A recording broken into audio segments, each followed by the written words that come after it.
Hi everybody and welcome back. I hope you're all having a great day or a great week or whatever you're doing is a joyful thing to be doing. Today I want to talk to you about pitching in to the local press because it's great to get your name in some of the big places like Forbes and Psychologies and Thrive Global and all those other places that we all yearn to see our name in. But obviously that takes quite a bit of work, and that's what I teach people about all the time. But pitching to the local press is low-hanging fruit, really. It's easier, they're a bit more receptive because they want local news, and it's just a no-brainer really when it comes to pitching the press. It's a great place to start. So what makes local press local? Might seem like a silly idea, but basically you have to live local to that media outlet, whether it's a TV show or a radio show or a newspaper or magazine. You have to be local to them.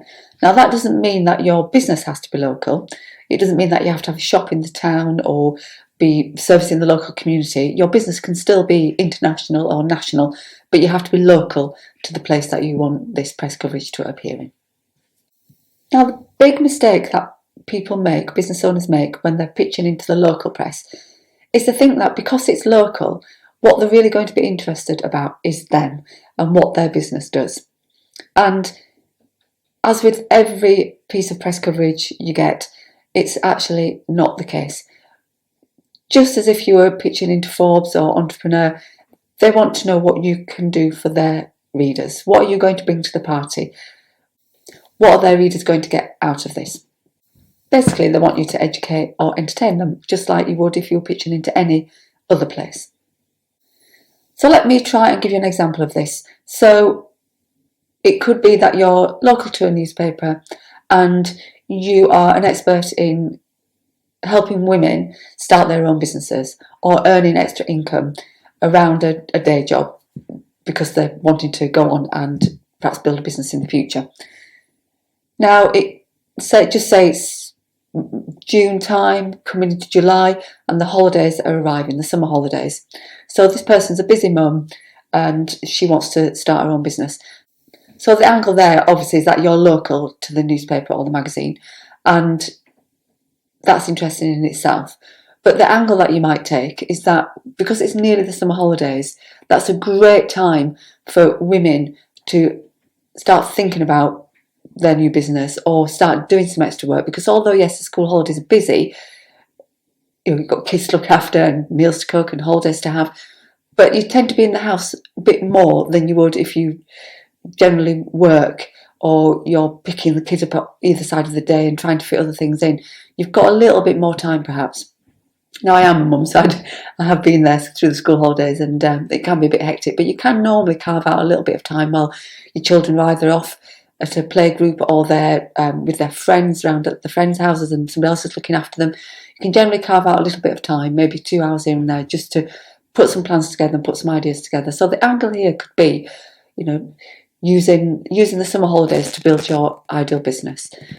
So you're helping people because you're giving them some advice and perhaps going to make it quite fun as well, but you are still local. So your business is reaching lots of people in general terms, but for that story you are a local person and you are helping people in that local area and beyond with building their business.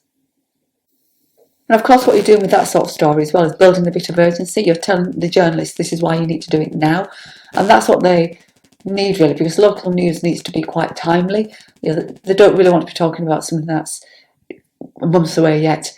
Basically it's usually weekly or monthly publication, and they're wanting fresh things all the time. They don't want things that are coming on ahead.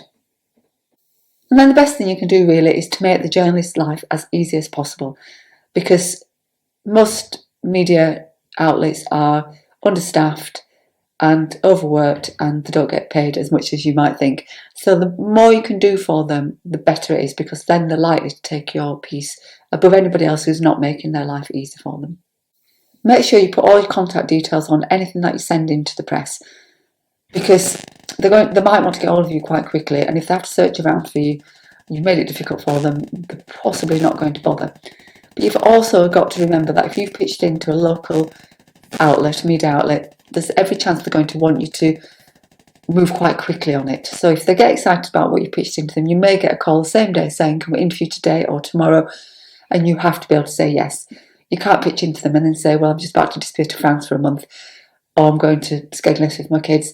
You've got to be able to talk to them when they want you to talk to them. So just bear that in mind and make sure that you're free at the time that you're pitching in. Slightly different with monthlies because they're working a bit further ahead and they've got a little bit more time.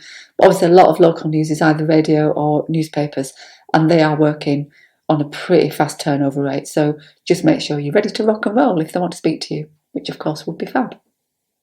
So that's my best advice around pitching to your local area, pitching to your local newspaper or pitching to your local magazines or radio shows or wherever it is that you're pitching to. It's slightly different from pitching to a national, but a lot of the things are the same. So hopefully you don't find it too bamboozling. Any questions, let me know. Just stick them in the comments below. I read everyone and I will get back to you as soon as I can. Hope you found that useful, guys. Of course, I would love you to subscribe to my channel. You know what to do. And also hit that notification bell if you want to make sure you don't miss anything that I upload. And I'll see you next time. Bye, everybody.